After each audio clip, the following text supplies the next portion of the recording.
Hey guys, and welcome to episode 19. This week is going to be a two-part episode like we've done once in the past. This is the first part that you're watching right here, and part 2 of the same episode will come out on Friday, so be sure to tune back in for that. We talked for quite a bit, so we wanted to split it into two parts, so enjoy part 1 and part 2 will be here on Friday. Enjoy. Welcome back to Following Noadon, a Stormlight podcast. This week is episode 19, and we will be talking about chapters 64 through 69 with a focus on Kaladin. Next week will also be the same segment of chapters, but with a focus on Dalinar and Sadeas. How we feeling, gentlemen? That this is the segment. How we feeling? Really excited to dive in. This was an incredible time. It was so fun to read this, so I'm really excited to talk about it. What a section of chapters. I echo your caveat to our listeners and watchers. Make sure that you go read all of these chapters before you watch this episode. But honestly, I'm not too worried about that because I'd be pretty impressed if you could put the book down in the midst of these chapters. Between 64 and 16. That's why I want to do these episodes that way, because, yeah. Okay, do you have 2 words for the Kaladin focus of these chapters, Eliot? I sure do. So my 2 words for the Kaladin aspects of these chapters, although it has some tie-in to the Dalinar portions as well, I had selfless and honor. Okay, selfless and honor. Paul, do you have 2 words?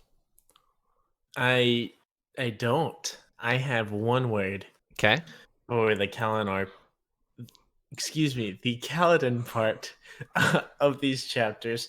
I felt like it was a pretty good word to sum up the whole of Kaladin's character in this part as protective. That is my 1 word for the Kaladin chapters here. That is a good word for it. All right, let's dive in, gentlemen.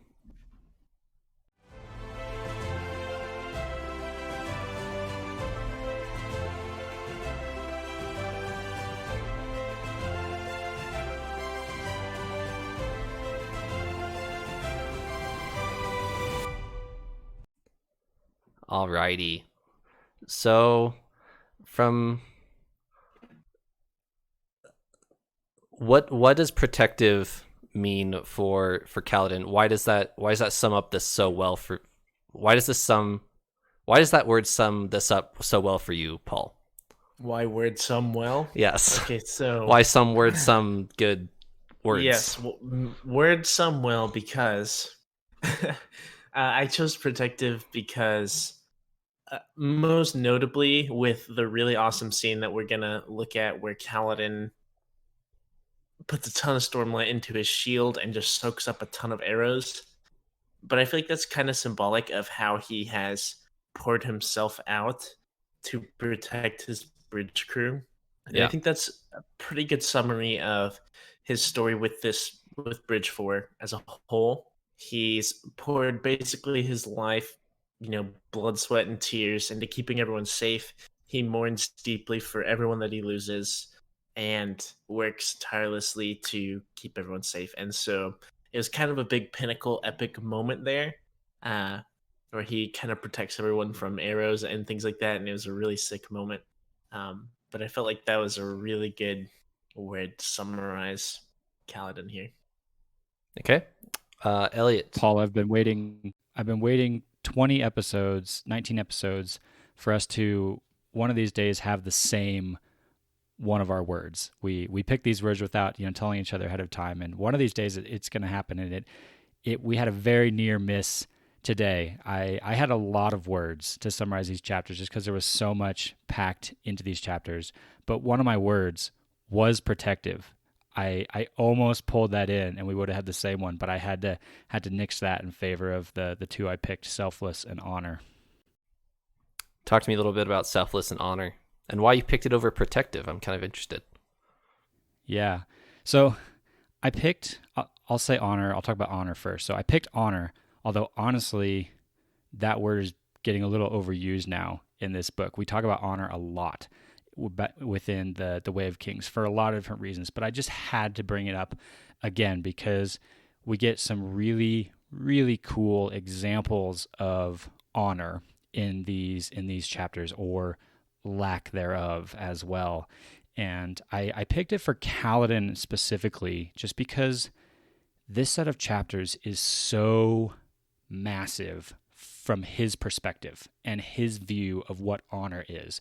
And he's seen so many examples that we've talked about all the way along where Light Eyes are consistently letting down his expectation of honor. They claim to be honorable, they're not. Finally, we see a Light Eyes live up to that high bar of honor, and man, is it powerful, especially from Kaladin's perspective. So that was cool. I couldn't not talk about honor in that sense. And then selfless. I picked selfless, although it's very similar to what you're talking about, Paul, with protective.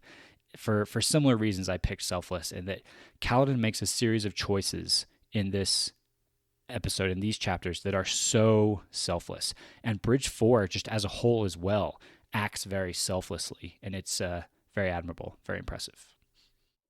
Gotcha. All right, let's go. Let's start talking about Kaladin's perspective. So 64 and 65 are pretty heavy Dalinar chapters, which we'll talk about next week. And it's kind of setting up the tower and the battle and everything from Dalinar's perspective. And it's really giving you the weight of the situation, and so you know exactly what Sadeas is doing.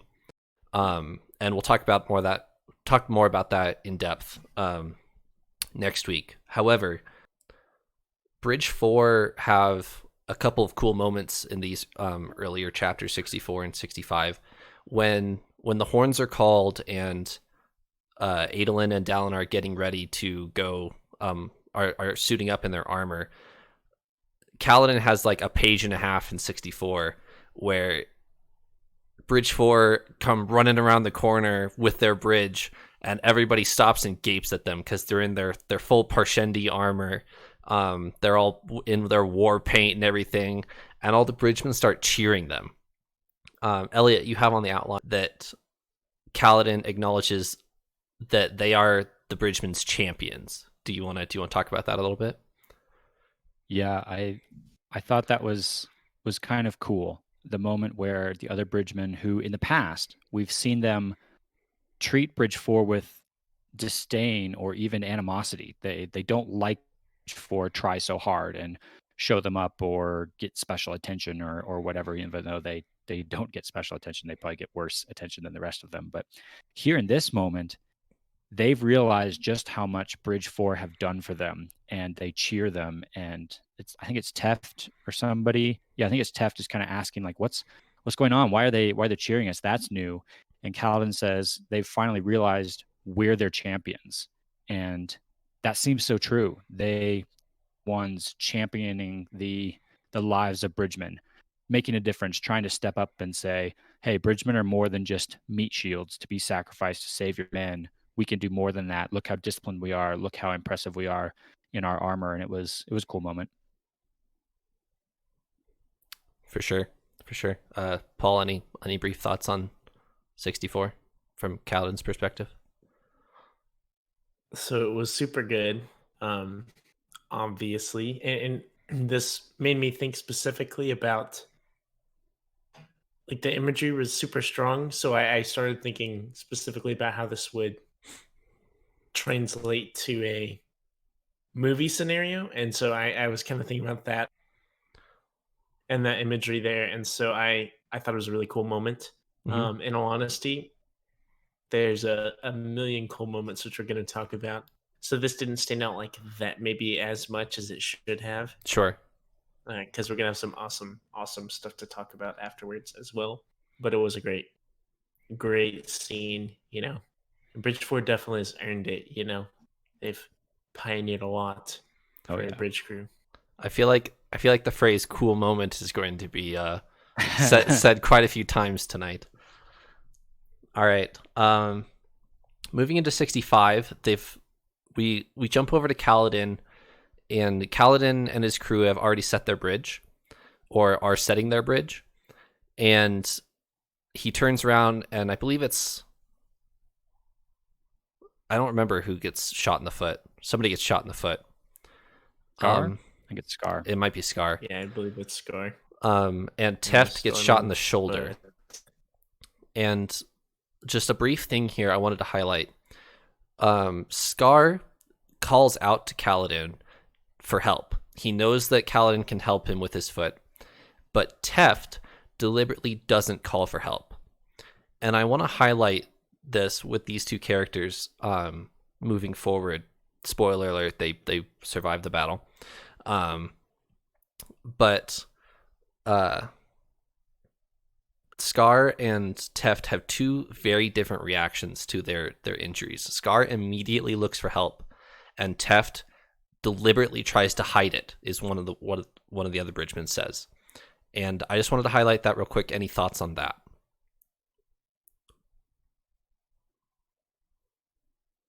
I feel like there's a lot more to Teft than we kind of know. We've briefly mentioned him, and he's always been like the number 2 or 3 character here with the Kaladin storyline. Sure. And I feel like there is more. He seems to know a lot about just like general history of the surge binding and stuff like that. And so I'm curious to see if it seems to be a little too intentional for it to not be a big deal down the line. So there may be a lot more to Teft. I feel like with Scar, I mean, that seems pretty normal. I never thought much about it. With Teft, it makes me wonder a little bit, just because he's been highlighted in the past, and there's some interesting stuff with his character. Yeah, I didn't honestly think too much of either one of these. I did notice that Teft was trying to hide his wound. I guess maybe I just kind of chalked it up to we're kind of under the assumption that he's been a sergeant in the army, a person of some sort of leadership, and so perhaps it's just maybe some of that kind of leadership kicking in, where he doesn't want the men to be distracted by wounded Teft. He'd rather they, worry about saving themselves and protecting themselves than worry about patching him up. So a little bit of selflessness maybe from Teft. Sure. Cool. Yep. From a rereader's perspective, it's very interesting that these two have these specific reactions. That's just why I wanted to highlight it. But from a first-time reader's perspective, you can gloss over it. So we can reference this later.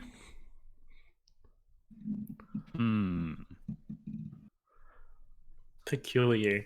Very. I'm a little, I don't want to say annoyed, but there's always these seemingly very tiny hints which seem to point to major things. We talked about that, I believe, in our last episode, or maybe 2 ago, where all this crazy stuff is happening, and then there's just mentions of other places. Yep. And it's being dropped in here now, and it's so easy to overlook.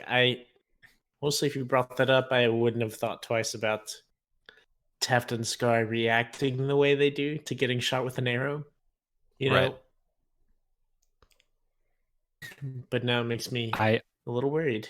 I didn't notice anything that certainly was not on my list of things to note, but I do think all of these chapters have a lot more of those examples that we were talking about, where we're in the midst of, adrenaline pumping action, and Brandon Sanderson is just like, yeah, I'll leave this right here. That way they miss it and they'll find it later. Yep.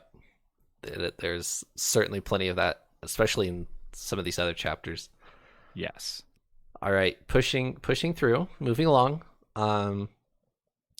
Chapter 66 is mostly a Dalinar chapter as well, but Sadeas and Kaladin. Well, Kaladin has an interaction with Sadeas. Sadeas doesn't really have an interaction with Kaladin, but Kaladin notices that Sadeas is retreating, and he pushes towards Sadeas to make sure to confirm to himself that Sadeas isn't injured or anything, that he is genuinely just abandoning Dalinar. And he confirms to himself that no, he's not injured. And he hears Sadeas say something specific. Do either of you remember what Sadeas says and Kaladin overhears? It's not to Kaladin, but he hears Sadeas say something aloud.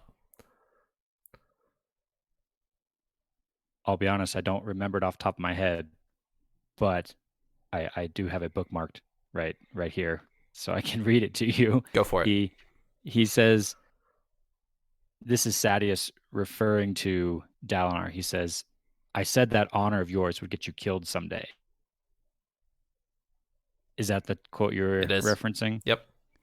Yeah. I will say, at this point, as I was reading through the very first time, I wanted to believe that this was a misunderstanding. We talked recently about Sadeas, and we talked about the fact that there was hope for him, and how even Dalinar felt that there was hope for him, and I was feeling rather encouraged. I didn't quite want to jump on the Sadeas bandwagon yet, and I'm now rather glad I did not. But there was that glimmer of hope of, oh, he's interested in the Way of Kings. He wants to talk to Dalinar. Maybe he's coming around. Turns out that not only was that not the case, he was probably playing Dalinar the whole time, and that's probably more of a Dalinar discussion for our next episode. But I think what sold me, the moment that sold me on, no, this is indeed a betrayal, and I think Kaladin phrases it, treachery on a grand scale, when Kaladin is the one realizing this. Kaladin, an outside perspective, is witnessing Sadeas just brutally, mercilessly betray Dalinar and all his men, his entire army, and leave them for dead. It was, yeah, my heart sank a little bit. Yeah. The specific, the specificity of Kaladin hearing this, I wonder if it, in the end, turns Sadeas' plans against him. I wonder if Kaladin would have actually been convinced to go back for Dalinar had he not overheard this. Because Kaladin isn't convinced, and the reader, and Eliot, you're saying the reader isn't necessarily convinced that this is a definite betrayal and Sadeas isn't just retreating for strategic purposes until you hear this. That This is very deliberate. Sadeas is quite literally betraying Dalinar.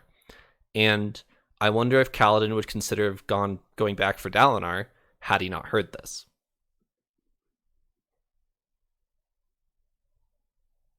So I have two things to say. First of which, I would like to formally apologize to everyone who's watched our previous episodes. I would like to clearly say that Sadeas is the villain of the book thus far. And anything I said before, I kind of will... I'll eat my words on this one. I had a lot of faith, in all honesty, of Sadeas coming around. I was honestly looking forward to it. And he is by far the worst character that we have in this book. And I formally apologize to everyone. Sadeas is the worst. With that, with what you were saying, Trevor, I don't really think that Kaladin overhearing this made a difference. I know that it kind of talks a little bit of his reasoning there. And I think he went back because of the dark-eyed men who were there. It mentions that there are thousands of dark-eyed soldiers. Sure. And I feel like that's really what pushes him to go and help fight and save him. I still don't think he has a big concern for Dalinar. Okay. He kind of comes around later on. But hearing what he has, he still has no faith in Light Eyes. Okay. I think there's an element there, though, that I think maybe pushes me a bit towards Trevor's line of thinking, and that's with the comparison to Amaram. When Kaladin hears Sadeas say this, or maybe a little bit before that, it may have actually been a little bit before this, he thinks of when Amaram betrayed him, and he thinks, oh man, that makes Sadeas' betrayal of Dalinar makes Amaram's betrayal of me look small. And I think that maybe opens his eyes up a little bit to, I'm not the only one out there getting stabbed in the back by those that are supposed to be honorable. And so I think he empathizes with Dalinar in that moment there. And that may be part of it. But you're right, Paul, that later on he does specifically think about the dark eyes that are over there, the collateral damage, if you will, of Sadeas' betrayal. It could go either way. So you guys bring up a very interesting dynamic here that I definitely wanted to talk about. And that is, you've read 900 pages up until this point of Kaladin, and Kaladin getting so frustrated, and his entire life has been he's been shoved down over and over by Light Eyes. And you're seeing, pushing into chapter 67, the Kaladin chapter. You're seeing this from his perspective. He has a couple conversations with Syl and the other bridgemen, and they realize that they could go to freedom. And if I had to tell someone in one quote who Kaladin is as a character, I would read this quote, and I will read it for you guys. "I've been here before," Kaladin bellowed, turning back towards that blue banner. "What happened last time?" Kaladin yelled. "I've learned. I won't be a fool again." It seemed to crush him. Sadeas' betrayal, his exhaustion, the deaths of so many. He was there again for a moment, kneeling in Amaram's mobile headquarters, watching the last of his friends be slaughtered, too weak and too hurt to save them. He raised a trembling hand to his head, feeling the brand there, wet with sweat. "I owe you nothing, Kholin." And his father's voice seemed to whisper a reply. "Somebody has to start, son. Somebody has to step forward and do what is right, because it is right. If nobody starts, then others cannot follow." Dalinar had come to help Kaladin's men, attacking those archers and saving Bridge 4. "The Light Eyes don't care about life," Liren had said. "So I must. So we must. So you must." Life before death. I've failed so often. I've been knocked to the ground and trod upon. Strength before weakness. This would be death I lead my friends to. Journey before destination. Death. And what is right? "We have to go back," Kaladin said.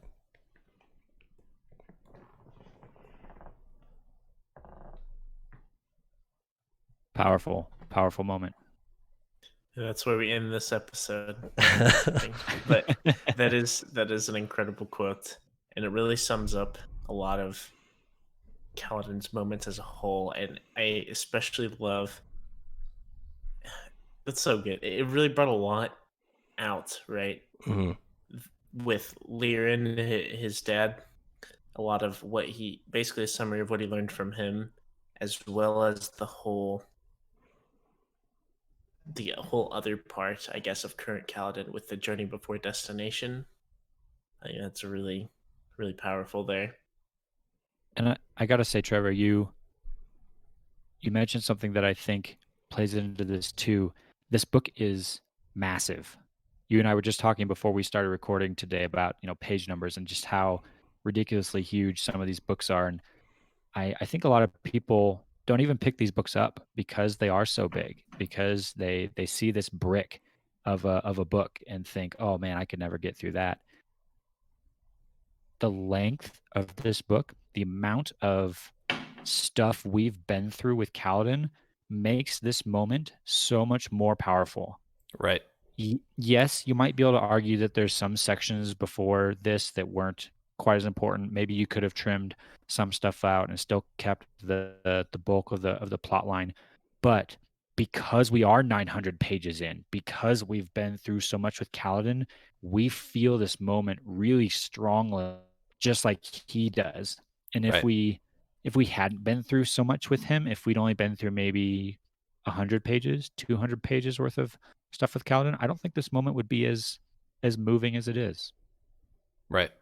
This is this is the payoff for Kaladin's character right here. Exactly. That you've watched him go through so much and so much and so much, and he still decides to go save Dalinar. It is so good.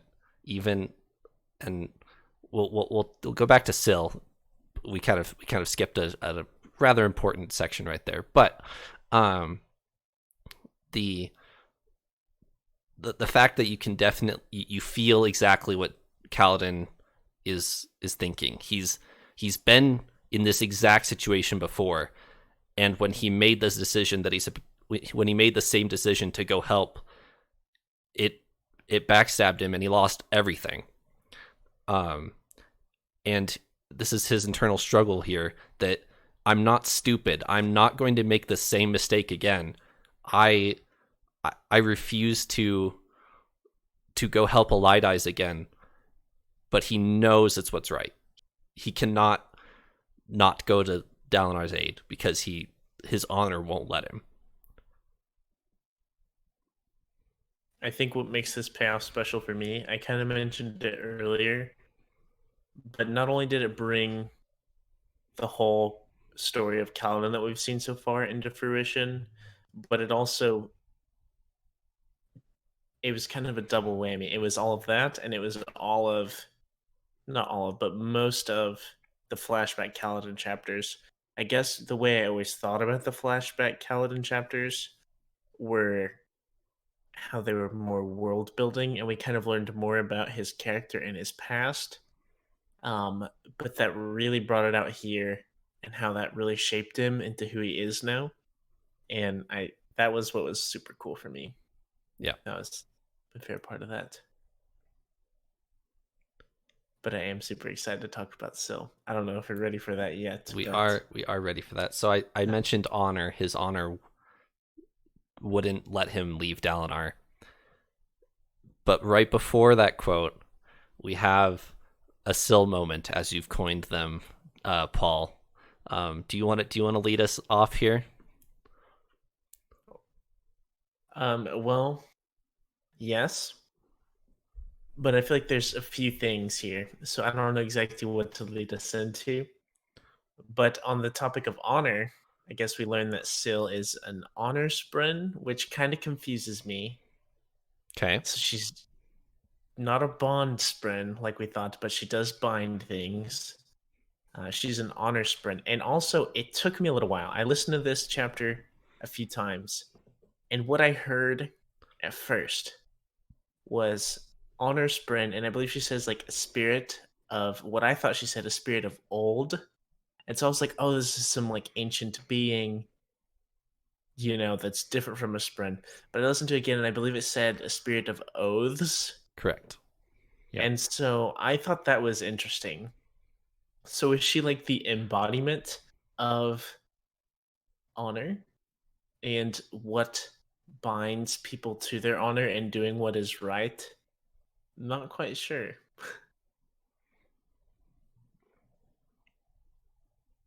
So I have so many thoughts on this.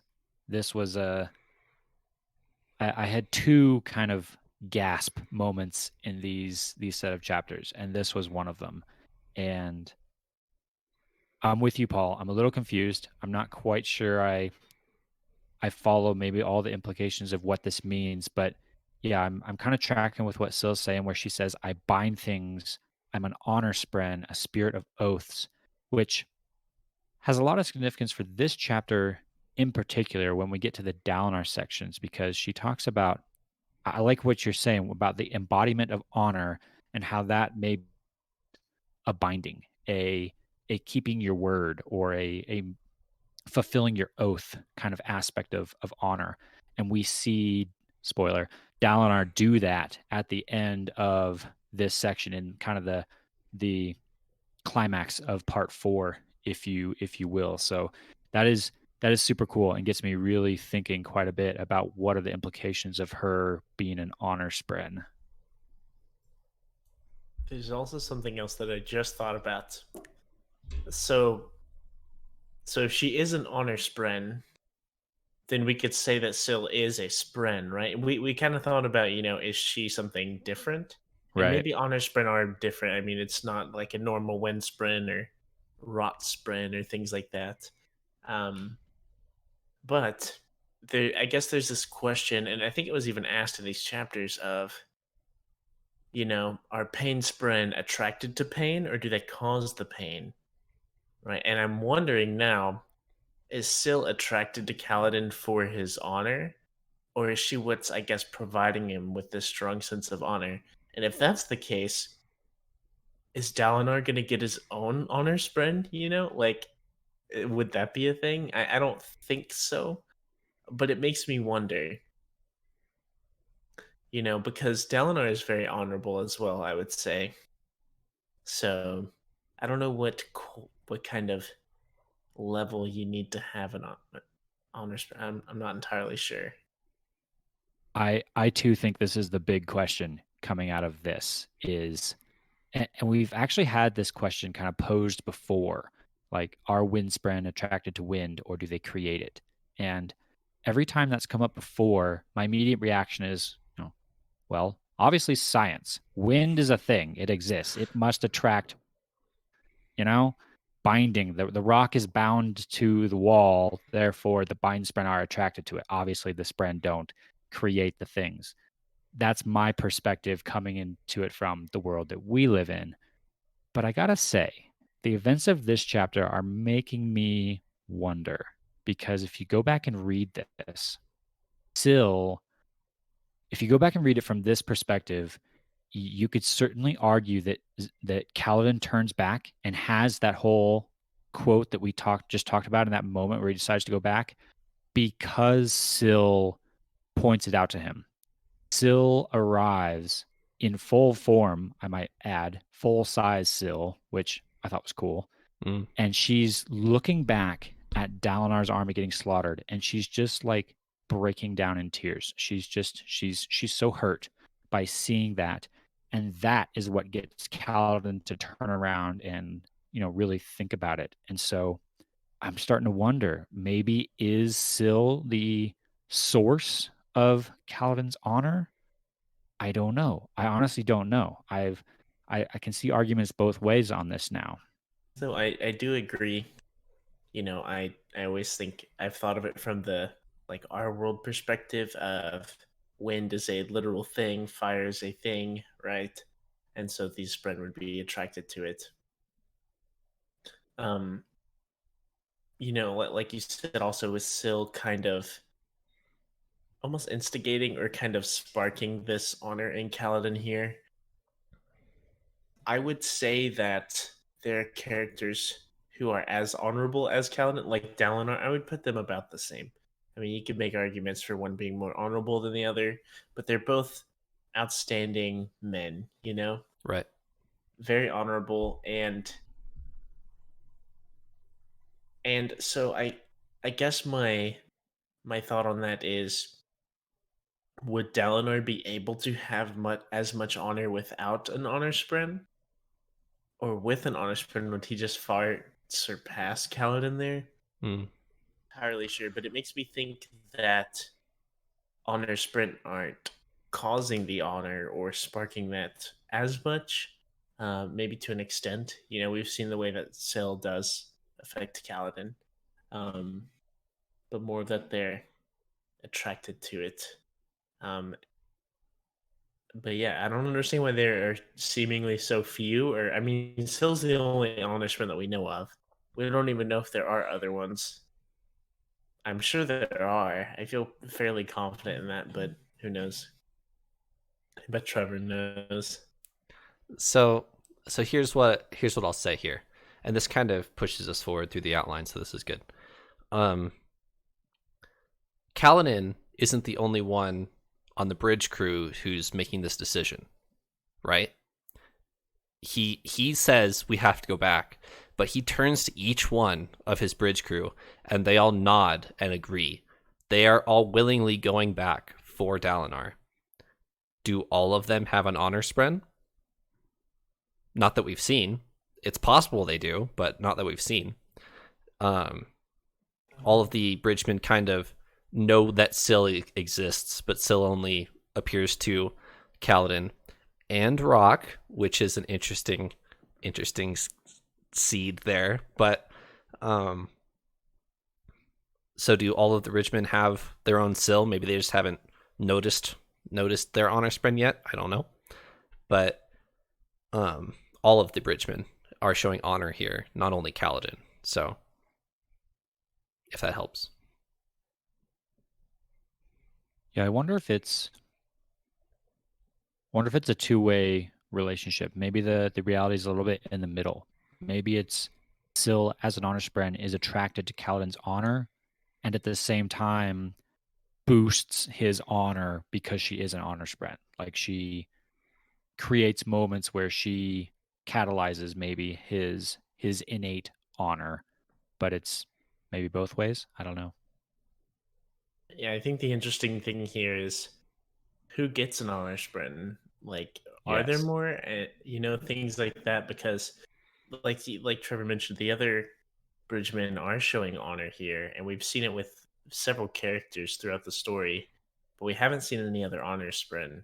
So I guess that's the big question there. And the person I'm looking at the hardest to see if they have an honor spren is going to be Szeth, because in the Noadon flashback, the most recent one we've had, there was that kind of hint or assumption that Surge Binders had honor spren, or there was a reference of the two of those together, which makes me think that, and we got the mention of the Nahel bond, which we talked about a couple episodes ago. And so my immediate question, I think we talked about this, is does Szeth have a spren? Does he have an honor spren? And my first thought is there's no way. Szeth is so destructive. He kills a lot of people. There's no way he has an honor spren. But then I thought about it a little bit harder, and I think we may have even talked about this in some of the first chapters that we saw Szeth in. If you think about it, you can argue that Szeth is honorable in a sense. You know, he has an incredible amount of honor in that he honors his oath stone. I need these similarities here of Syl says, I'm an honor spren, a spirit of oaths. Oaths. Szeth is tied to an oath stone. He has an incredible bond or commitment, if you will, to his oath stone. Is that honor? Yeah, it might be. It's maybe a misuse of his honor, but maybe it would make sense that he has an honor spren. We just haven't seen it yet. Maybe. Do you want to jump in here, Paul? I know you always like to opportunities to talk about Szeth. Always. So I'm glad you mentioned that, Elliot. So that's been my big thought throughout the book, especially with the Szeth chapters, ever since the prologue. I guess not as much in the prologue, but in every interlude that we've seen with Szeth, he's doing crazy, horrible stuff because of this oath stone. But we know how much he dislikes it. He can't stand it. He wishes it wasn't the case. He wants to just be isolated where he can't hurt anyone or anything like that. So we know that it's not his desire to just slaughter people. But whatever is binding him to this oath stone is remarkable enough that he does it. And so there has to be something immaculate there. And this Nahil bond, I don't understand it yet.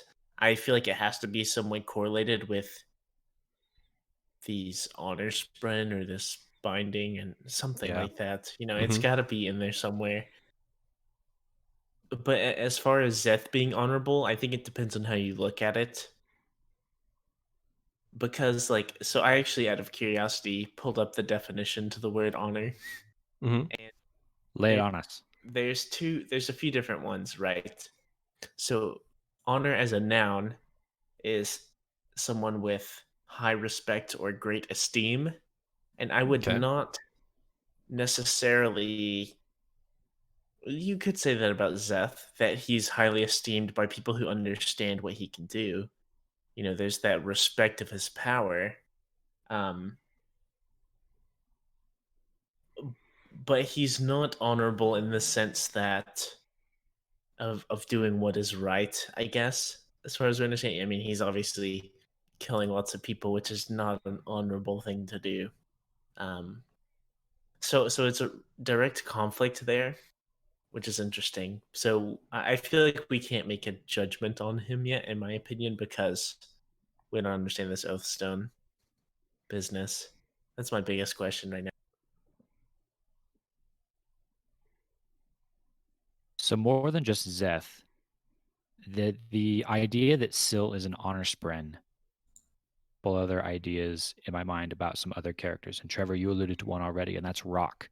I remembered that Rock is the only other bridgeman that can see unless Syl reveals herself to them. And I wonder if that's just maybe the fact that Rock is somehow very honorable. Maybe he's one of the most honorable of the bridgemen, and so that gives him the ability to see honor spren.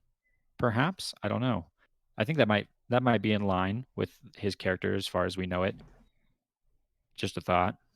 So my current thought on that, I thought about that a lot, in all honesty. I don't understand it. I guess that's fair to not understand it.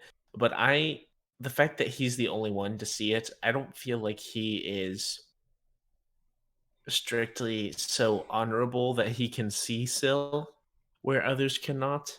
It has to be something specific with his people. I don't know if they're blessed or ancient or something like that, where they can see Spren or these honor Spren or what. But I think it has to be something more than just he's the most honorable bridgeman, so he can see Syl. I don't know why he can, and that's a great question. But in all honesty, I feel like maybe that's not as big of a deal. I feel like it's just has to be something with the Horn Eaters history, Yeah. and maybe they're blessed or something like that, or have special sight. I'm not entirely sure. Yeah, I'm not sure either.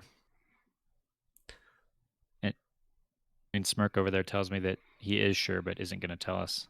I mean, if I told you everything you wanted to know, then it wouldn't be any fun for me, now would it? We wouldn't have a podcast. True. We had a podcast for a few weeks. Yeah, that's fair. Yeah, maybe. So the other character, though, that this sparks the thought for me is actually Hoid. We had that cool scene not too many chapters ago where Kaladin encounters Hoid out on the Shattered Plains. Hoid plays the flute really magic, and then at the very end of it, we noted this in our discussion that Syl specifically says, "I don't like that guy," and that bothered me. It was odd. It was out of place. Why does our lovable Syl not like the wise old advisor character? That doesn't seem it. Now that we know Syl is a honor spren, I wonder if there's something about Hoid that's not particularly on. I wonder if maybe he's wise, maybe he is helping Kaladin out here, maybe he is a good guy, if you will, in quotes. Maybe he's their side, but maybe he's not the most honorable guy in the big picture, and Syl picks up on that. That's my question I now have, or my thought on that interaction. I'm sure it'll be a long time, maybe never, that we get to answer that question, but maybe.